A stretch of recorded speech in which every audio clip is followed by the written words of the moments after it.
Well, the United States and Vietnam on Monday agreed to strengthen the relationship between the two former enemies, with U.S. President Barack Obama announcing the end of U.S. arms embargo to Vietnam. VOA White House correspondent Cindy Sain is with the president and reports from Hanoi. President Obama reviewed a ceremonial Vietnamese honor guard as part of an elaborate welcoming ceremony on his first trip to the country. Later, the U.S. president presented the gift Vietnam has most desired from Washington. Vietnam very much appreciates the U.S. decision to completely lift the ban on lethal weapon sales to Vietnam, which is a clear proof that both countries have completely normalized the relations.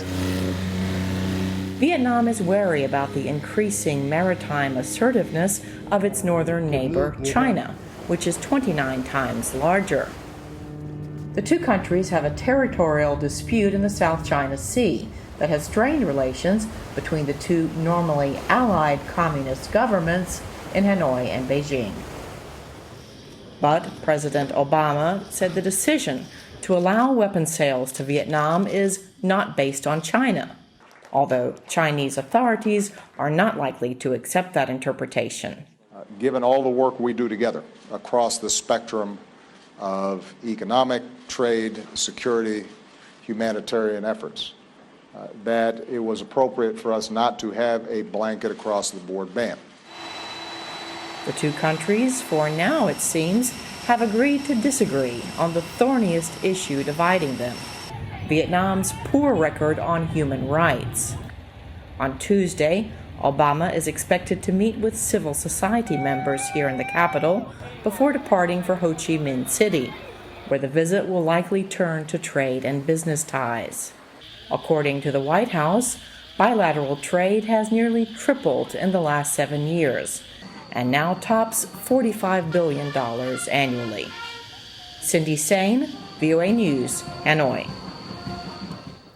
Now, more than almost any other American, U.S. Senator John McCain understands the link between the U.S. and Vietnam.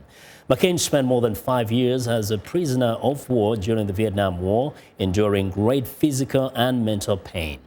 VOA White House correspondent Cindy Sain sat down with Senator McCain to talk about some key issues in the U.S.-Vietnam relationship.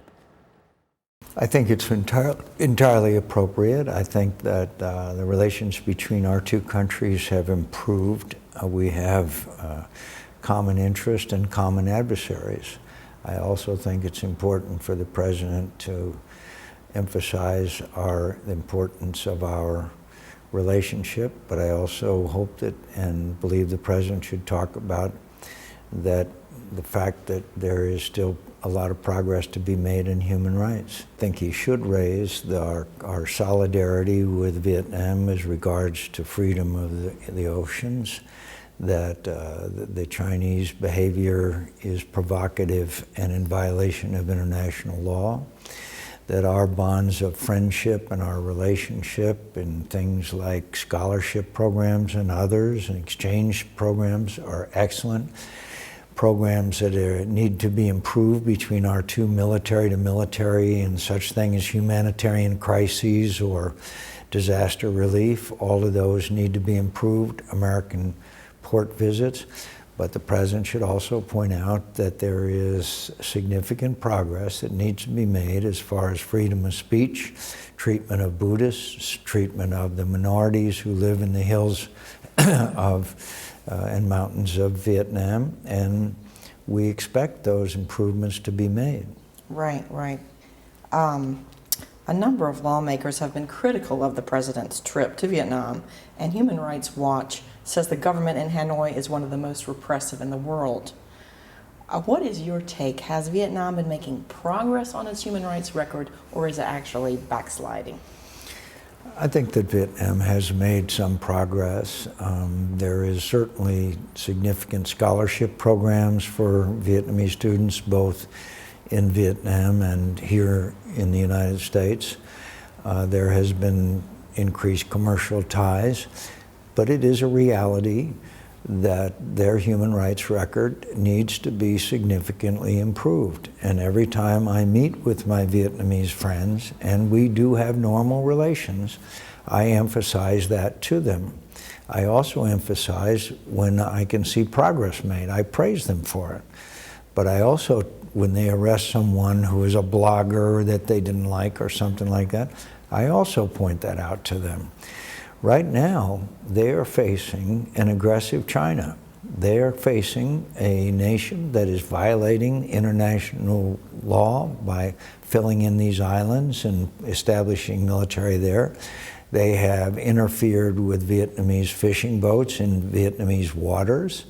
And so we also need to express our solidarity with Vietnam and other nations in the Pacific in condemning China's very aggressive and provocative behavior. Right, and that brings me right to my next question.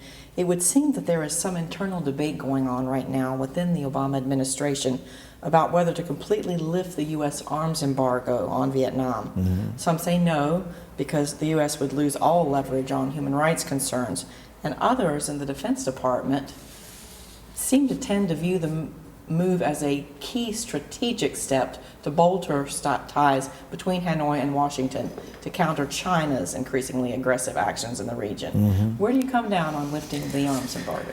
I would like to at least immediately see the lifting of the maritime arms that make it available for them to defend their territorial waters. As I said, more military-to-military cooperation, more American ship visits to ports in Vietnam. And I would look at a lot of the other requests that the Vietnamese make on a case-by-case basis. I also would say that we make it clear to the Vietnamese that we need to see improvements in their human rights record.